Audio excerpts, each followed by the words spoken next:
Hey guys, I'm back, and this is a little different because normally unboxings I don't do face-to-face. You just see the big worn-out hands, but I want to do a little introducing to this. I recognize there's a lot of folks that are new to the knife-loving community, to collecting and everything. A lot of younger folks watching who don't understand what a Grail knife is. So I'm going to explain it a little bit. If you don't want to hear the explanation, if you just want to go straight to the unboxing, I'll put in some text to jump right to when I actually open the box. But what's in this box is pretty cool, pretty special to me. So like I was saying, for those of you who are new to knife collecting or you just don't understand the concept, when we say something is your Grail knife, it is the knife that you have been hunting for or have been wanting, has been on your wish list, the one that you really want. It is the thing that you have been saving up for, or you have been looking for, or has just been kind of your dream. Maybe you'll get it one day, maybe you won't. Usually a Grail knife is one that's super hard to find or really expensive and kind of out of reach for a while. It's just one that's, if you could have anything to add to your collection, that's your Grail. That's the one you're looking for. Now, what's in this box is not like, it's sort of a semi-Grail knife. I mean, this is a little higher end. So I had somebody ask, I'm always on the lookout for like good knives on a budget for a lot of the folks out there that don't have a lot of money to spend on knives, because sometimes I'm in the position to have some money to spend on some really good quality stuff. Sometimes I'm not. Sometimes, you don't get rich in the military. You just don't. But I know a lot of folks out there. Some of you guys have some extra money to burn, and you can afford the really high-end stuff. A lot of you don't. You need a good quality piece of equipment at a good price. And I'm always on the lookout, and I'm doing a lot of unboxings and a lot of videos with that in mind. High quality, low cost. But I've had some requests lately to get back into the high-end stuff, and if you look back in the video history, I do love my high-end stuff. Some of my real Grail knives are by some of the great custom makers for $2,000-$3,000 a pop. I may never get those. Probably will never get those. What I've got in this box here is definitely, it's a high-end knife. It's no slouch of a knife. It's definitely not in that super high-end price range, but something that I would consider one of my Grails because I've been chasing after it for a while, trying to decide if I was going to spend the money on it, wanting it, looking for one, and I finally found one at an amazing price, and I could not say no. So I'm so excited to open this up and share it with you guys. So let's take a look at the Southern Grind Knives Bad Monkey. So look, a beautiful new stump. The sad stump has been replaced. So for today's unboxing, I'm using my old trusty Benchmade 810. I'm getting pretty good with the laser engraver. Yeah, personalizing stuff. This font, by the way, is called Army Rust. I love it. Now, interesting fact about Southern Grind Knives. Started by Zach Brown. Yes, as in the Zach Brown band.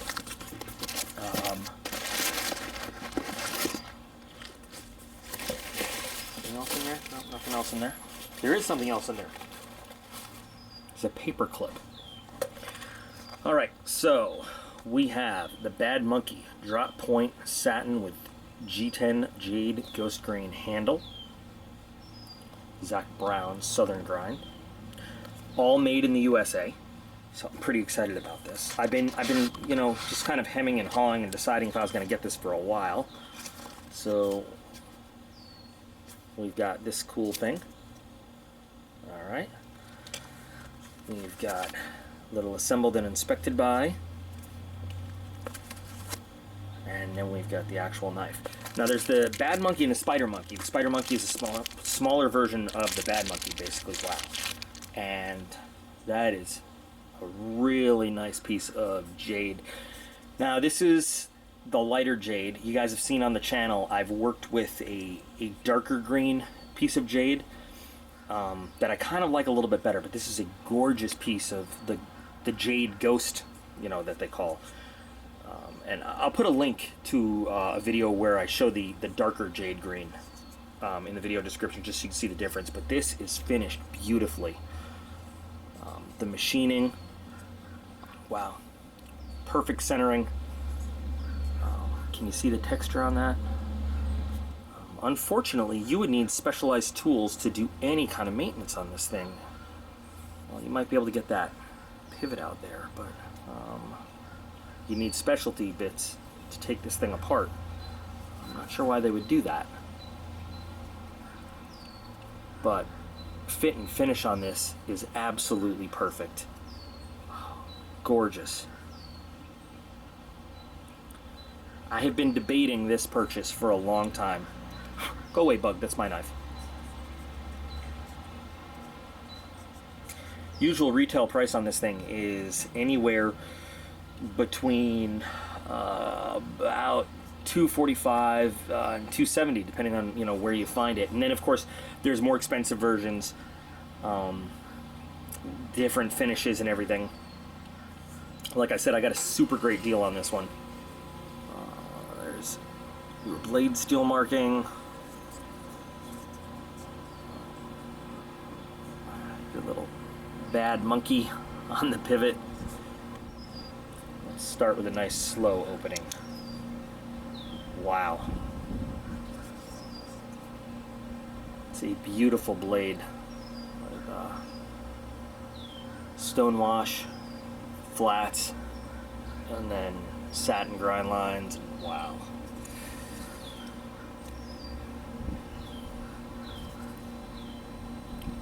Feels good. Love the jimping up there. Something in the look reminds me a little bit of an Emerson, but the jade finish is perfect. A lot of knives you get with a jade finish have all sorts of oil spots and everything underneath. This is absolutely perfect. It looks so beautiful. I am so glad I finally decided to pull the trigger on this one. And I've already decided too, this is not a collection queen. This is going to be a user. This is going to be in my pocket. Beautiful finish is going to be roughed up quickly. Wow. Great, I mean, great feeling in the hand. The clip, this part bites into the hand just a little bit, but you know what? It's nothing I can't deal with.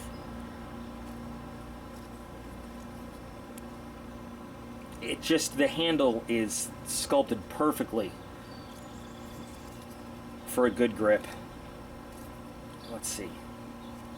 Very early lock up there. Boy, I want this to pass the test, huh? All right. Oh, no. No. You're kidding me. Well, that's very disappointing.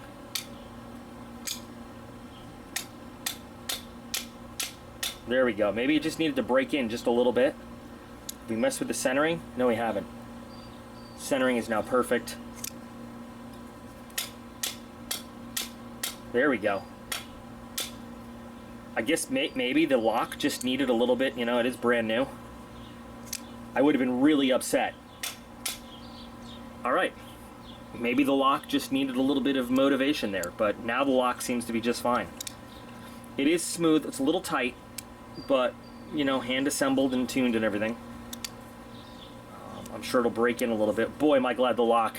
It was very disappointing at first, but now the lock seems nice and solid. And look, it really hasn't even traveled that much, or at all even, but now, wow, that was super disappointing. I was really afraid at first. I would have been very upset. It feels so good to open. It's not on bearings or anything. And I can't really make out the washers right now. Bronze. I see they're bronze. It's just got a really good feel. Very, very happy with this. Super happy.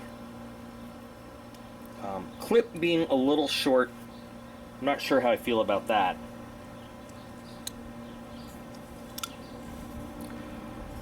It's got about the same proportions as the 810. Yeah, it definitely needs to break in a little bit, but that's, you know, one of these higher end knives, they come assembled and tuned, and, you know, it breaks in as you use it. They're not always like this super slick right out of the box thing. It kind of grows with you a little bit. So let me just check out this tiny, tiny little clip in my pocket for a second. So you can see right there, it's a tiny clip. I had my doubts, but it holds very securely. Not a lot shows out of the pocket, but it's a good clip. I mean, it's good retention, but when you want to pull it, it comes out pretty readily. Moment of truth time, I guess.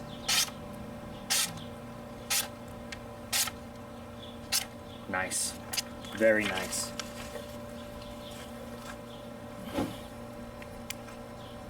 A little bit of effort just pulling the cord through, but I mean, cuts, slicing, nothing at all. Chops nice and clean all day long. Oops. Pretty clean cut there. I'm just, this I want to, I mean, this is going to be a user in the shop. This is going to be something I carry. 4 inches, a little bit big for EDC general use, you know, but I can't wait to carry this thing around and just get it broken in. I am so excited to have this thing. Been staring at it for a while, just debating, and finally when I, like I said, I saw the deal that was available on it from an authorized dealer, making sure it was not a scam, I could not say no. So, oh boy, super happy. Southern Grind has, you know, a number of designs, both fixed blade and folders. The Spider Monkey, being a little bit smaller, might be more of an EDC friendly design, you know, if you're looking for a smaller blade for daily carry, but they also come with, you know, coated blades. I think they have some OD, some black G10, carbon fiber, some fancier models that get a little more expensive than this. But have I mentioned I'm excited? Super excited for this. So anyway, guys, thanks for being here with me for the unboxing. Getting back into some more of the higher end blades. What are your opinions? Any of you guys out there have experience with Southern Grind? I'd love to hear your thoughts on it.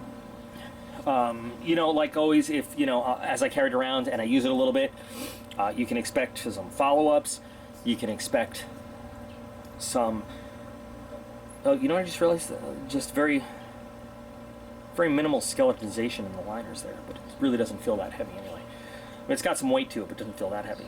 So, but yeah, as I carry it around, if there's any kind of relevant updates, you know, anything that I feel would be pertinent or relevant to let you guys know, you'll definitely hear back. But you will see this knife again, probably often. Love the blade, love the handle, love the finish on the G10, love the look of the G10. Beautiful. So check the video description for the standard links, link to the Patreon page. Just got a new member of the Patreon team, and I'm going to give him a big shout out in one of the next couple videos coming up. Appreciate that. All those guys helping me bring cool content to the channel.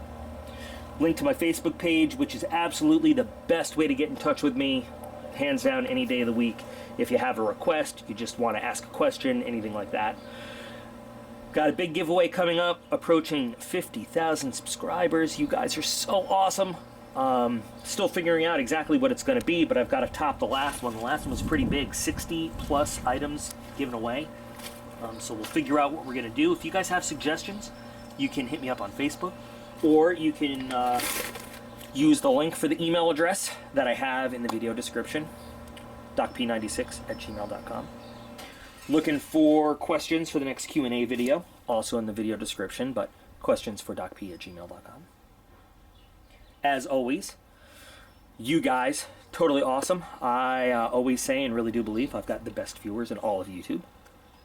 You guys are totally awesome. I appreciate every single one of you, and I'll be back again real soon.